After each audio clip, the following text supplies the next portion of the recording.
Good morning from South Carolina. I buzzed down here for a quick weekend to visit my parents, but I didn't get the chance to come on here yesterday and comment on Urge. I'm kind of continuing that conversation because I had obviously some travel snafus. So let's talk about it this morning. Okay, so number one, these techniques with Urge are one to help you offset from having an accident or you get in those situations where it seems out of your control. Okay, and that ties into how do we stop going so much. And it's not that you're gonna start and just go cold turkey on everything. And I talked about this the other day. People are so concerned, how do you do this? How do you know how long? Everything is gonna be in reference to you. And so typically you would do something called a bladder diary, and you would write down for 3 days straight how often you go, what you ate, when you went to the bathroom, how strong was your urge, all of these things.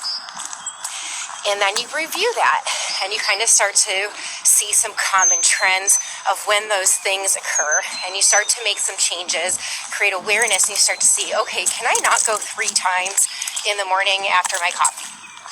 But you always start these techniques in the comfort of your own home, somewhere where you have a safety net should you leak as you're trying to employ this, or just so that you have one layer of anxiety that's gone because you're at home and you know that you can get to a bathroom when you need to. And you just literally try for 3 or 5 minutes or less to offset that urge, whatever it looks like for you. And you say, can I wait? Can I wait a little bit longer? Some people are so surprised once they start employing these techniques, they realize they can go for 20, 30 minutes longer. And then it all ties into this new gained confidence over your ability, this realization that these things that seem out of your control are actually not so much out of your control, and you slowly just progress that time. And once you start changing those habits and basically habituating the bladder to that ability that it can stretch, you see vast improvement in your holding times. There was a lot of people taught that holding your urine for too long will give you a UTI, and no one's asking you to hold it for 5 or 6 hours. We're working towards a 2 to 3 hour time frame. Then again, everything that's normal, average, everything is relative to you and where you're at and how it's impacting your life. You should be able to sleep through the night.